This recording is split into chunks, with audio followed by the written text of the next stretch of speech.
네, 젊은 날 이렇게 함께 믿음의 공동체를 이루어가는 것, 하나님 우리에게 주신 큰 은혜의 선물로 여기고 또 소중하게 여기고 또 이곳에서 하나님이 주시는 말씀의 꼴을 먹고 또 형제와 자매의 공동체의 사랑과 우정을 함께 같이 나누고 또 오늘과 같이 이렇게 어떤 소망과 비전을 갖고 내가 나 자신과 나의 삶의 자리만 이렇게 닫혀 있게 살지 않고 하나님께서 내게 주시는 또 다른 사람과 또 다른 땅을 향해서 나아가리라라고 하는 이 신앙적 비전의 삶은 너무나도 감격스러운 우리의 삶이다라고 할 수 있겠습니다. 특별히 여러분들의 청춘의 시간이 주와 주의 은혜 안에서 아름답게 잘 열매 맺어갈 수 있기를 바랍니다.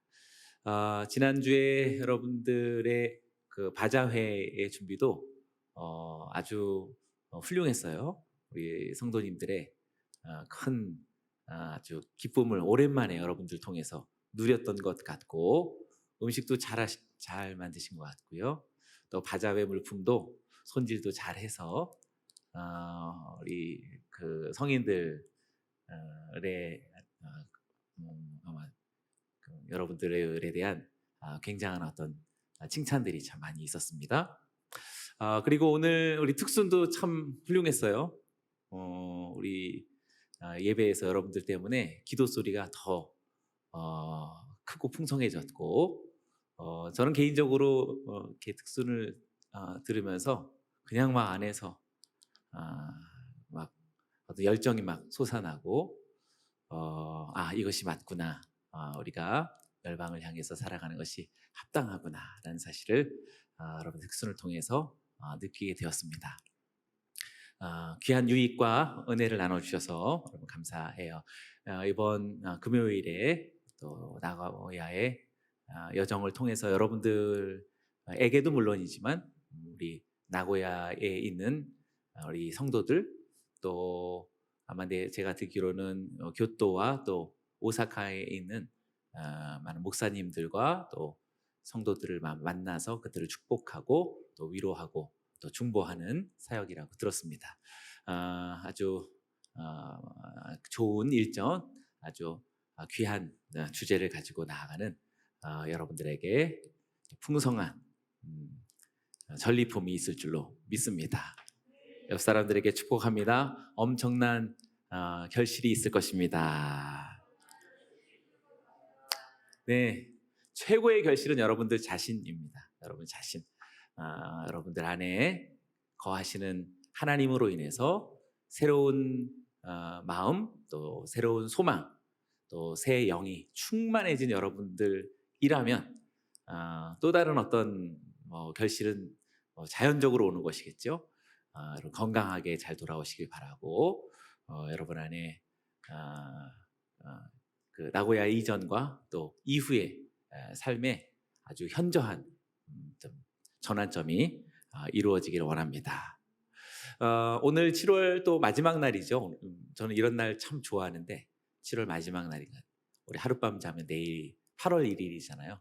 달이 바뀌는 시간이고 일종의 7월의 송구영신인 거죠. 매년 12월 마지막 날에만 송구영신이 아니라 우리는 이렇게 매월 송구영신을 하고 또 여러분들 이미 좀 아시겠지만 우리 항상 첫날을 호데시, 그래서 우리 히브리어로 초하루라는 말이 호데시라는 말인데 이 호데시라는 말은 하다시, 새롭게 하다라는 말에 기원을 갖고 첫날이 새롭게 하는 날이라는 뜻이 되겠습니다. 우리에게 새로운 날이 무엇인가? 우리들에게 진정한 인생의 새로움은 어디 있는가?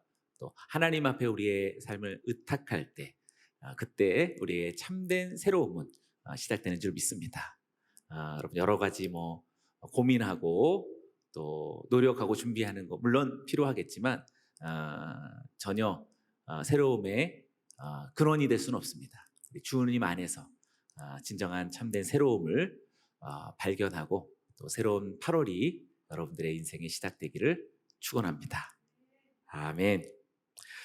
오늘 우리가 봉독한 말씀은 우리뿐만 아니라 우리 남양주 온누리 교회에 전체에 주신 이번 여름에 하나님 우리에게 주신 그런 약속의 말씀입니다. 그래서 이 배너에도 세 번의 사랑, 또 세 번의 환상이라는 그런 주제를 가지고 있죠.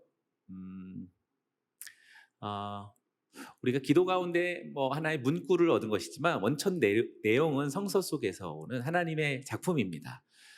세 번의 사랑은 요한복음 21장 속에서 우리가 너무나도 잘 알고 있는 디베랴 바닷가에 나타나신 예수님과 새벽 바닷가에 제자 베드로가 서로 문답하던 내용 중에 요한의 아들 시몬아 내가 나를 사랑하느냐라는 그 물음 세 가지, 그리고 내가 주를 사랑하는 줄 주께서 아십니다라는 세 번의 답변과 내 양을 먹이라, 내 양을 치라, 내 양떼를 먹이라라는 동일한 예수님의 명령이 세 번 계속 이렇게 문답으로 주어지고 있죠.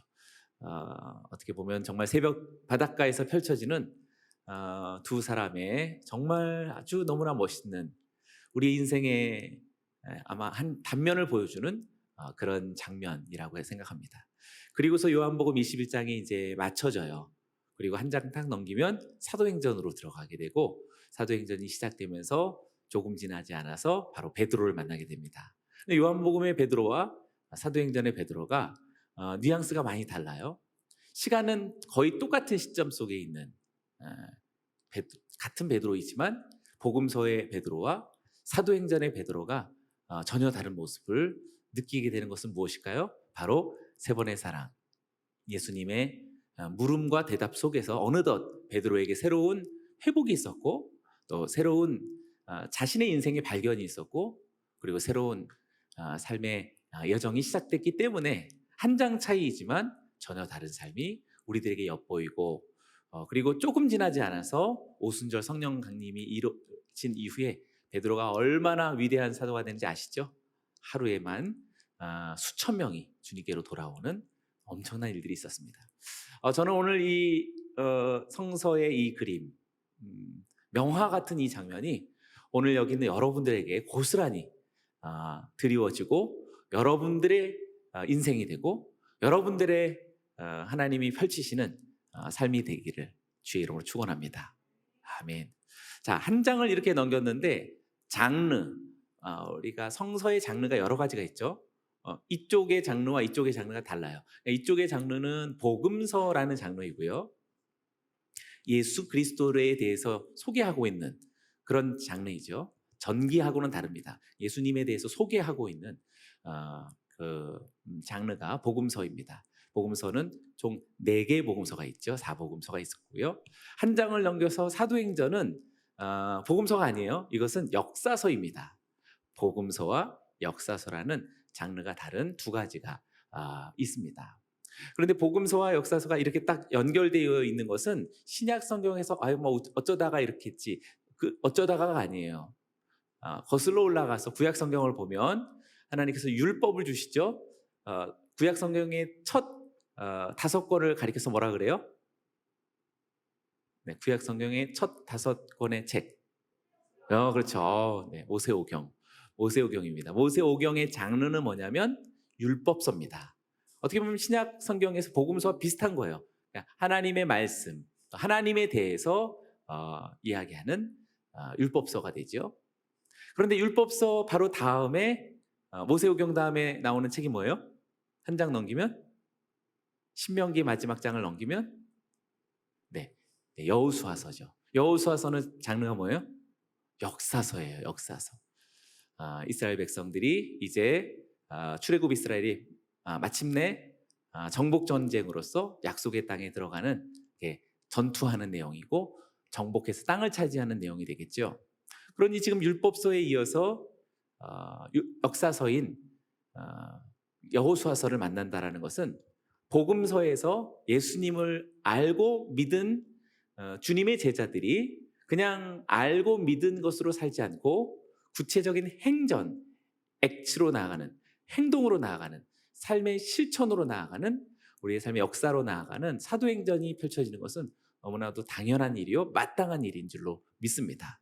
저는 여러분들이 오늘 여기서 예배를 드리죠. 그리고 나서 한 장을 넘기어서 사도행전을 만나듯 이 문을 열고 이제 여러분의 삶 속으로 나아갈 때 그냥 여러분들이 그냥 되어 주어지는 대로 사는 것이 아니라 복음서에서 나타나신 그리스도의 말씀과 명령과 부탁을 따라서 사도행전적 하나님의 백성으로 또 예수님의 제자로서 살아나가는 우리 모두가 되길 축원합니다. 할렐루야. 옆 사람들에게 축복합니다. 당신은 오늘 완전히 달라질 것입니다. 아멘. 한 장 달라진 것이지만 완전히 달라지는 인생이 되는 것이죠. 누구 때문에? 자, 예수님의 만남 때문입니다. 자, 이것이 바로 세 번의 사랑이었고, 그리고 사도행전 속에서 똑같은 베드로입니다. 또 한 번에 세 번의 하나님의 어떤 음성과 개입이 나타나요. 그것이 오늘 읽었던 본문의 말씀입니다. 그럼 오늘 본문 말씀 잠시 나누기 전에 잠깐 저기 세 번의 사랑, 디베레 바닷가에서 나타나신 부활하신 예수님을 만난 베드로를 비롯해서 베드로뿐만 아니라 그때 6명, 베드로를 포함해서 7명의 제자들이 배를 타고 있었습니다. 제자들이 7명이라고 하는 것은 요한복음 신학에 따르면 평범한 일이 아니고 우연한 일이 아닙니다.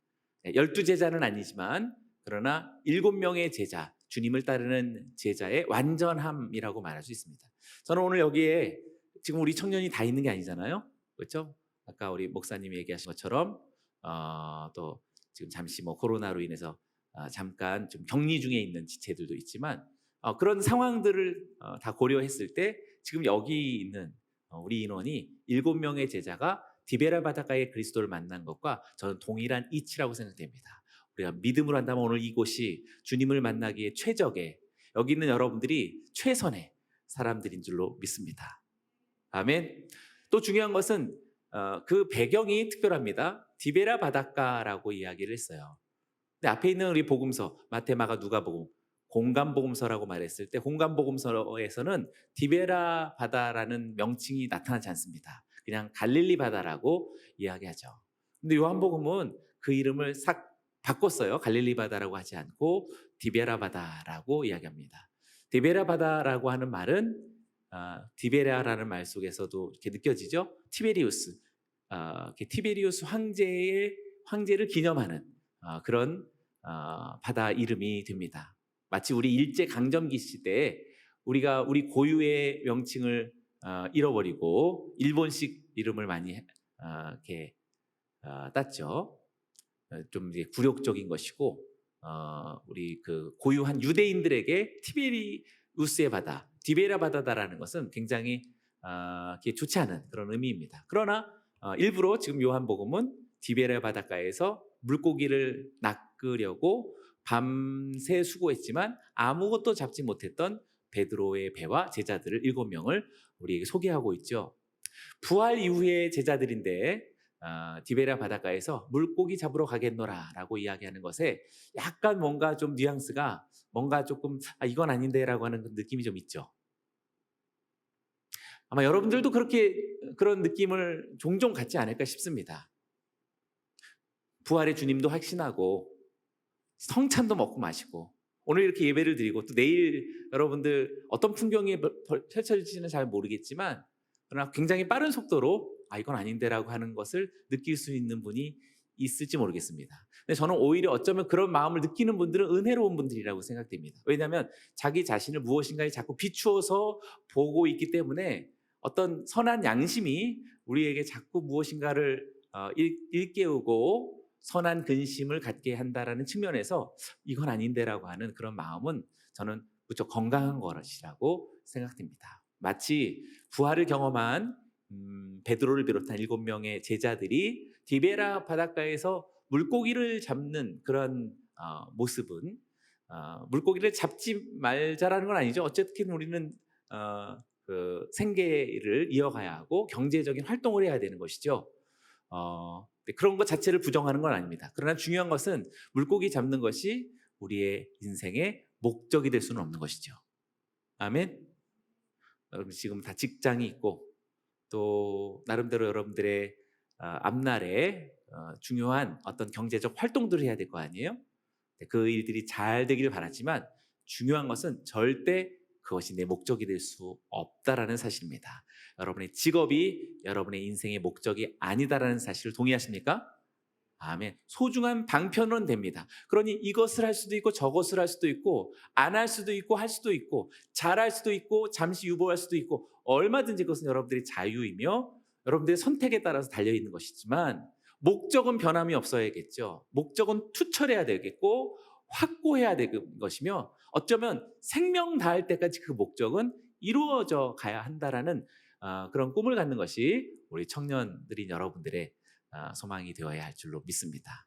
할렐루야. 그런 마음이 여러분들 안에 가득했으면 좋겠습니다. 근데 중요한 것은 지금 생계를 꾸려 나아가는 경제적인 활동을 하는 그 터전을 요한이 갈릴리 바다라고 하지 않고 티베리우스의 바다라고 했을 때는 부정적인 이름 속에서 우리가 살아가는 삶의 자리가 굉장히 고독한 거죠. 고독한 거예요. 그래서 여러분들이 잘 성찰 한번 해보세요. 여러분들이 이제 직장 생활을 하고 또 나이를 들어가고 했을 때 경제적인 활동과 생활들은 어떻게 보면 안 할 수는 없는 것이지만 그러나 부정할 수도 없는 것이고 그것을 터부시할 수도 없는 것이며 그러나 그것은 우리가 소중하게 건강하게 잘 우리가 영위해야 되는 삶의 아주 중요한 터전이 되죠. 그래서 어쩌면 티비리우스의 바다라는 이름으로 바꾸었는지도 모르겠습니다. 세상의 녹을 먹고 또 이 세상에서의 어떤 필요를 채워 나가는 어떤 필연적인 삶의 자리이긴 하지만 목적이 될 수는 없는 의미를 밝히기 위해서 우리들에게 티베리우스의 바다를 그렇게 언급했다라고 생각됩니다. 저는 여러분들의 삶의 자리가 다 다르겠고 직업도 다르겠고 앞으로 또 어떻게 펼쳐질지는 모르겠지만 티베리아 바다는 여러분들의 궁극적인 목적이 아니다라는 사실이요 하나님의 나라가 여러분의 삶의 목적이요 목표이다라는 것을 오늘 다짐하고 결심하는 저와 여러분들이 되길 주의 이름으로 축원합니다. 옆 사람들에게 선포합니다. 나의 삶의 목적은 하나님의 나라입니다. 아멘. 반면에 오늘 세 번의 환상 속에서 우리가 읽었던 이 제목은 이제 베드로가 하나님의 사도로서 주님의 사도로서 아주 왕성한 활동을 펼쳐나가는 어느 시점에서 이제 하나님께서 베드로에게 나타나셔서 베드로의 지경을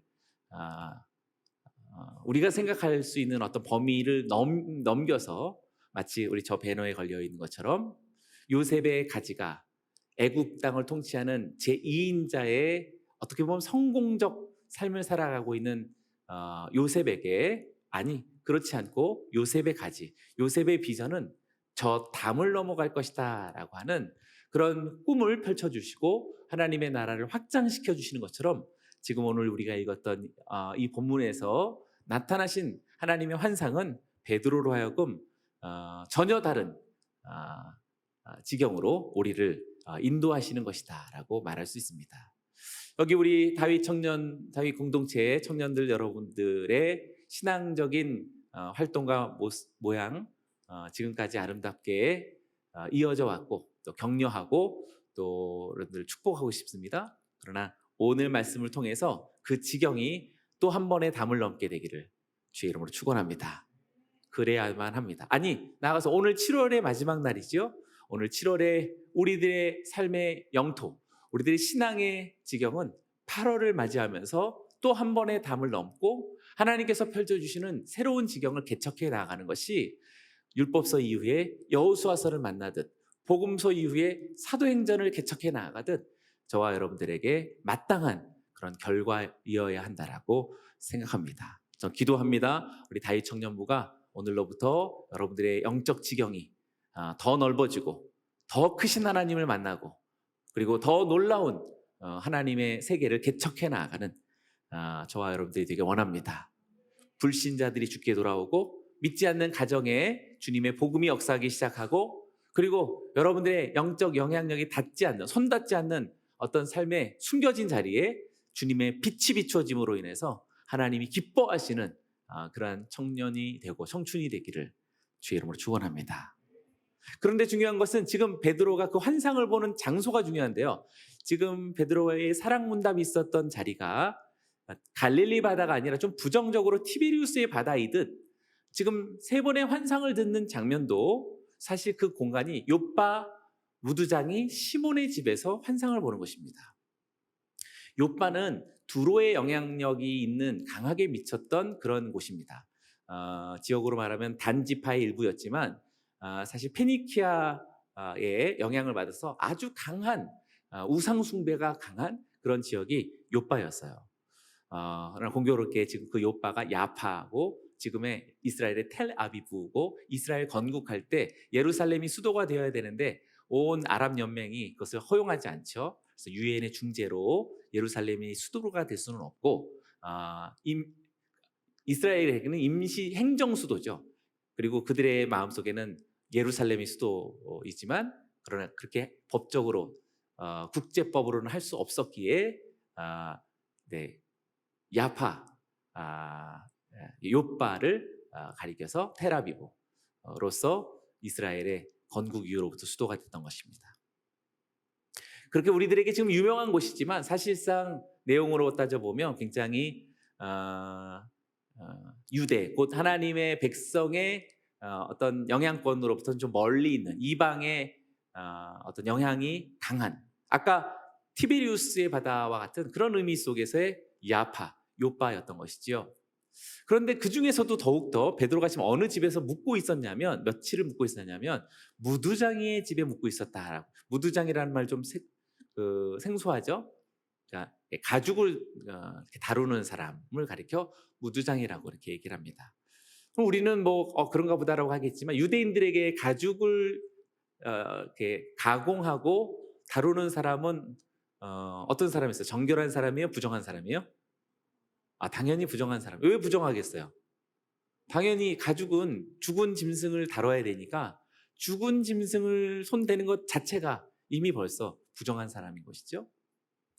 그런데 이 무두장이 집에서 베드로가 몇 날을 유하다가 아마 매일 되풀이됐던 루틴이었던 것 같은데요. 정오가 되었을 때 지붕으로 올라가서 기도하려고 올라갔던 것입니다. 기도하려고 올라갔을 때 그때 환상을 보는 내용이 오늘 우리 목사님과 여러분이 봉독해 주신 말씀이 되는 거죠. 이 세 번의 사랑과 세 번의 환상의 배경이 공통점을 갖고 있다는 것을 발견하게 됩니다.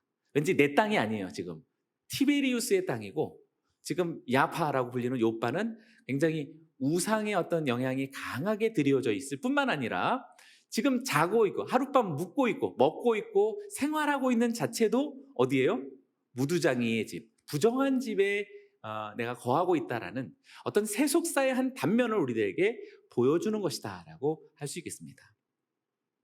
그래서 우리가 구약적인 측면에서 보면은 이 두 가지 자체가 그냥 문자적으로 내가 좀 좋지 않은 곳에 있다라고 말하겠지만 예수 그리스도의 부활을 경험한 자들에게 있어서의 지금 티베리우스의 바다이든지 아니면 무두장이의 집이든지 이 집은 더 이상 우리를 어떻게 할 수 없는, 우리에 있어서 전혀 관점이 달라진 새로운 세계가 됐다라는 것을 우리들에게 반영해 줍니다. 왜냐하면 지금 티베리우스의 바다에서 그리스도께서 나타나서 내가 나를 사랑하느냐라고 문답하시면서 베드로를 회복시키고 어떤 복음서 안에 갇혀있는, 교회 안에 갇혀있는 우리의 약간 좀 좁은 어떤 신앙생활을 이제 회복시켜서 한 장 넘겨서 사도행전으로 확 어떻게 떠나보내는 주님의 어떤 섭리를 우리가 발견할 수 있듯이 여러분의 삶의 자리도 동일하지 않을까 생각합니다.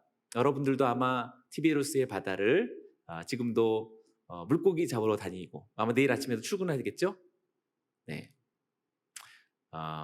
그럴 것입니다. 그리고 또 우리들의 삶의 거처는 여러분들의 매일의 경험, 또 매일 만나는 사람, 여러분들이 좋든 싫든 함께 같이 공유하는, 삶을 공유하고 있는 그 자리는 어떻게 보면 대부분 무두장이의 집과도 같이 주님께서 그렇게 썩 기뻐할 수 없는, 또 주님을 또 경외하거나 또 하나님을 인식하거나 또 하나님을 위하는 자리가 아닌 어떻게 보면 세속의 삶 자체를 그냥 살아가는 무두장이의 집이다라고도 할 수 있겠습니다. 그러나 오늘 바로 그곳에서 주님의 사랑의 회복이 나타나는 것이요, 그곳에서 주님께서 우리에게 새로운 담을 넘고 새로운 인생 지경으로 나가게 하는 하나님의 환상을 주신다라는 자리 속에서 우리의 삶의 자리를 부정시할 이유도 없겠고, 그것을 낙심할 까닭도 없겠으며, 우리들의 현재 삶의 자리 자체가 오히려 회복이 있을 자리이며 하나님의 환상이 있을 그런 충분한 배경이다라는 사실에서 믿음을 갖게 되기를 원합니다. 아멘. 설정, 세팅은 이렇게 우리들이 보기에 우리들의 삶의 어떤 지금 현재의 주소를 너무나도 정확하게 보여주고 있는 것이다 라고 할 수 있습니다. 자, 그러면 시간적인 세팅은 어떤가요? 세 번의 사랑의 배경은 새벽 바닷가였습니다. 새벽에 예수님께서 나타나셨다라는 것이요, 그 다음에 지금 세 번의 환상에서의 베드로가 지금 무두장이 시몬의 집의 옥상에서 지붕 위에서 환상을 보는 시간은 제6시라고 그랬어요. 제6시. 제6시라는 것은 정오가 되는 것입니다. 앞으로 6시는 이렇게 아날로그 시계를 해서 딱 절반을 반대로 가면 돼요. 반대. 6시니까 12시. 정오가 되겠습니다.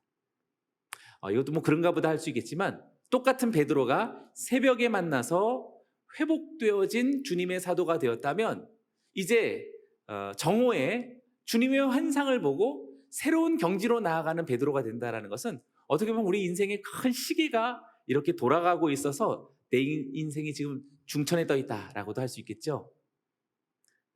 그것처럼 여러분들의 각자의 인생은 다 저마다 다르지만, 여러분들의 삶은 지금 째깍째깍째깍 여러분들의 삶의 시계가 지나가고 있다는 사실이죠.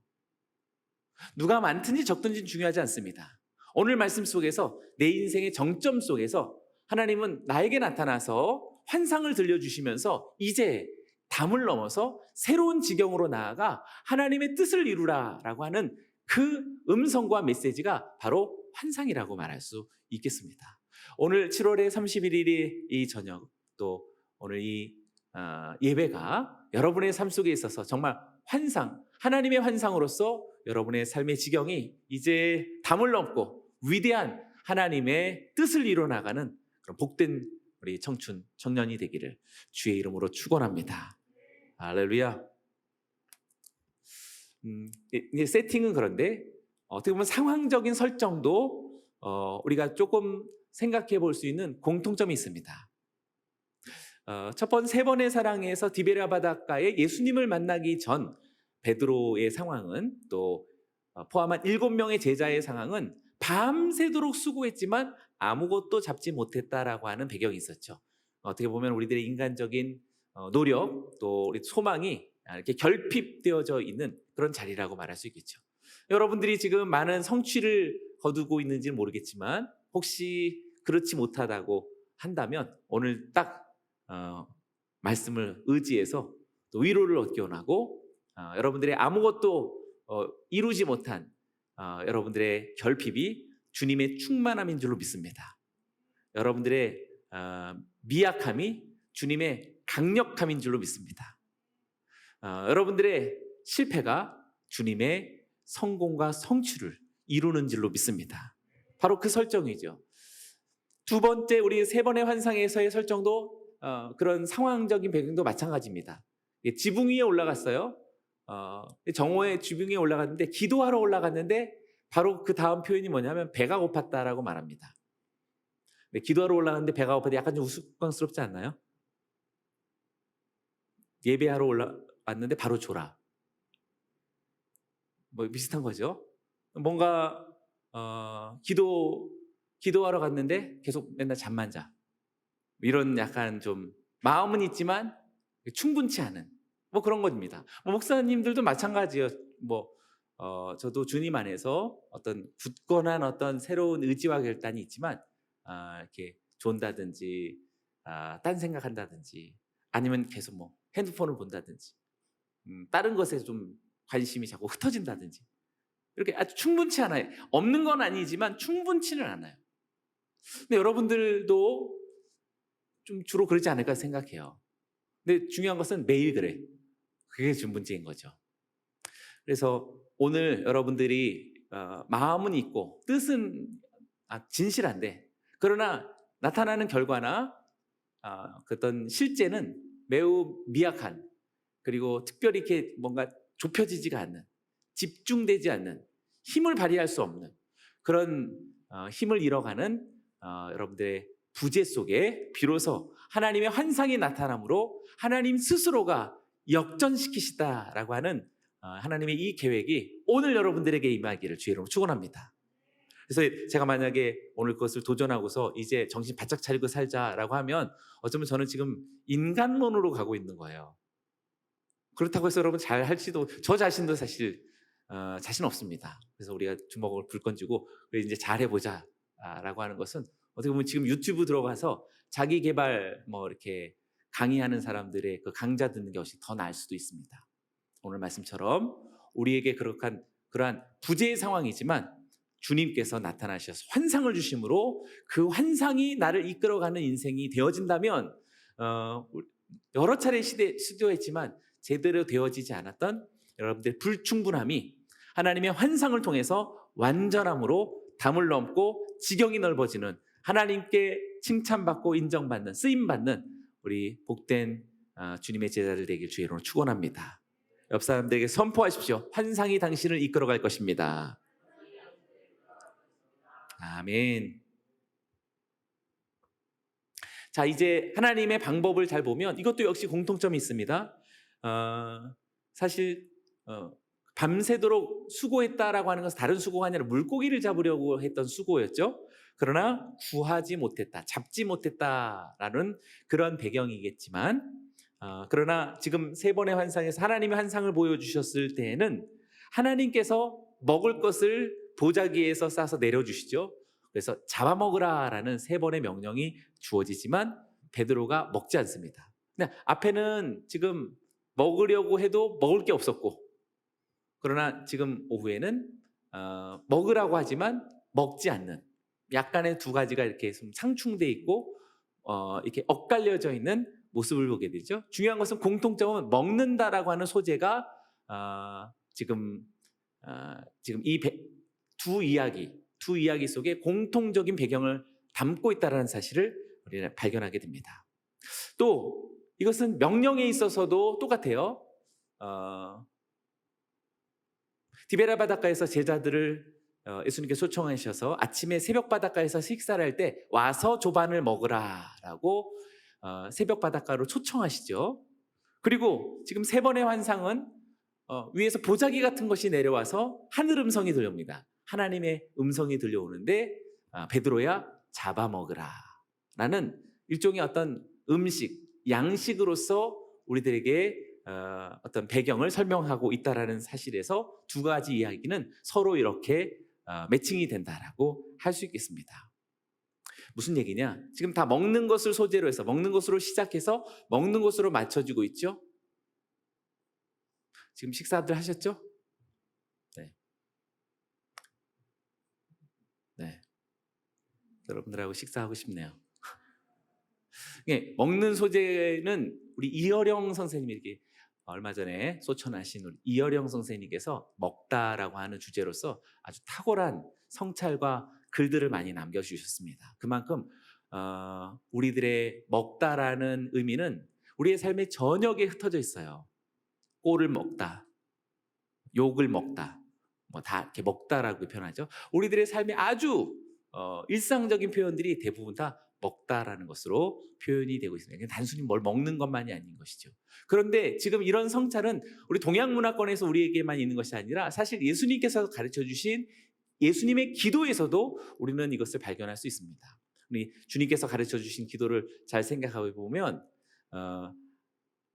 아버지의 이름이 거룩히 여김을 받으시오며로부터 시작해서 대개 나라와 권세 아버지께 영원히 영광이 영원히 있사옵나이다 라고 이렇게 얘기하죠. 그 기도가 총 7가지의 기도가 있는데 정중앙이 네 번째 기도가 되겠죠. 네 번째 기도가 앞에 3개의 기도와 뒤에 3개의 기도 센터에 위치할 터인데, 이 센터에 위치하는 네 번째 기도가 일용할 양식을 주옵시고 라는 기도가 됩니다. 우연이 아니라 앞에 있는 3가지를 보면 아버지의 이름이 거룩히, 아버지의 나라가 임하시고 아버지의 뜻이 이루어지기를 원하나이다. 그렇게 기도하라. 아버지에 대한 웅장한 세계를 이야기하고 일용할 양식을 주시고, 그 다음에 뒤에는 우리들의 이야기예요. 네. 뭐죠? 네, 네.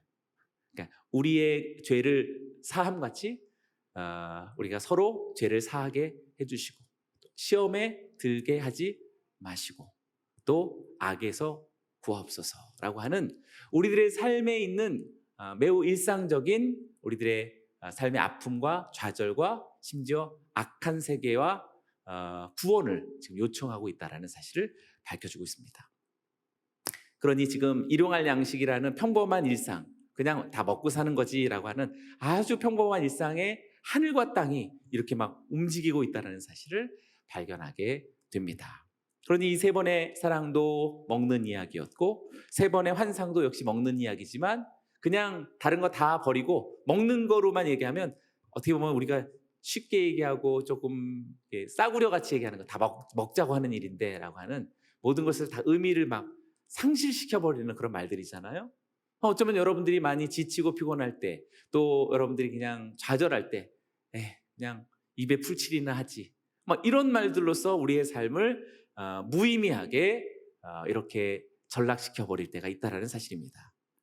마치 그러한 삶 속에서 나타나신 예수님께서 내가 나를 사랑하느냐라고 의미를 밝혀주시고, 다시 내 양을 먹이라고 사명을 주시고, 어떻게 보면 그래서 어느 정도 회복된 신앙이 어느 정도 베이스를 두고 새로운 삶을 살아가는 것 같지만, 또 어느덧 시간이 흘러가면 우리들의 안에서 무덤덤한, 무감각한, 그리고 교회를 다니지 않는 것은 아니지만 딱히 하나님의 음성을 따르지 못하는, 그리고 비전이라는 것도 알고는 있지만 그러나 어느 담을 넘어가지는 않는, 이렇게 그냥 어떤 울타리 안에 갇혀져 있는 우리들의 신앙, 기도하고자 했지만 그러나 금방 배가 고픈, 뭐 이런 어떤 범위를 넘어가지 못하는 우리들의 이것도 아니고 저것도 아닌 삶에서 바로 하나님의 환상이 나타나서 완전한 새로운 세계로 우리를 내어 던지게 하시는 그런 주의 역사가 여러분들의 삶 속에 일어나야 하지 않겠습니까?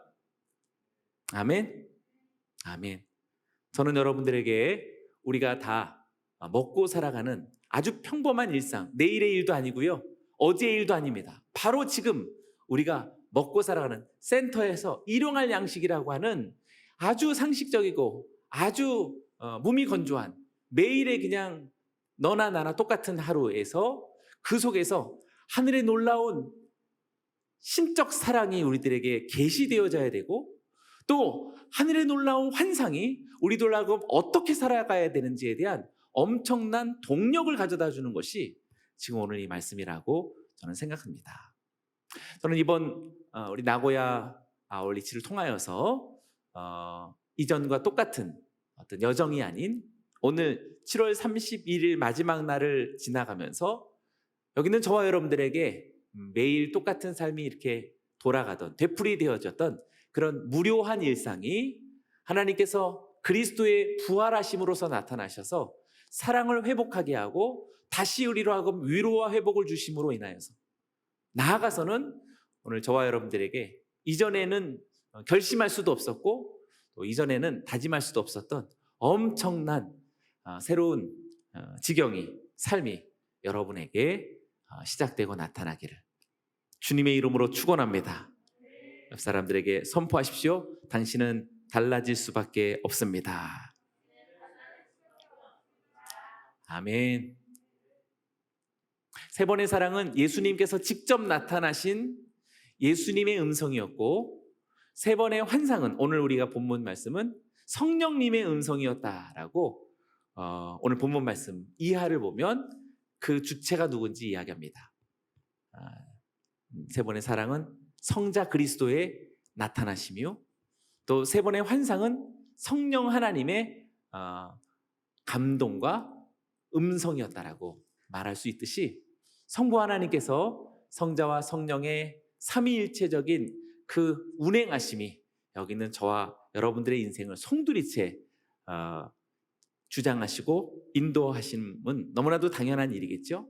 세 번의 환상을 통해서 아까 이야기했죠. 지금 복음서를 지나서 사도행전의 새로운 역사가 펼쳐지듯이 지금 이 세 번의 환상, 무두장이 시몬의 집에서 보자기가 내려와 잡아먹으라 하는 이 환상을 통해서 결국 바울이라고 하는 위대한 주님의 사도가 등장하게 되고, 그 바울을 공식적 무대 위로 올려서 이제 베드로를 대신하면서 열방의 이방의 사도를 세워나가는 대표자로 지금 바울을 세우게 되는, 하나님의 구속사에 있어서는 엄청난 분수령이 되어지는 그런 사건이 되어지는 것이지요.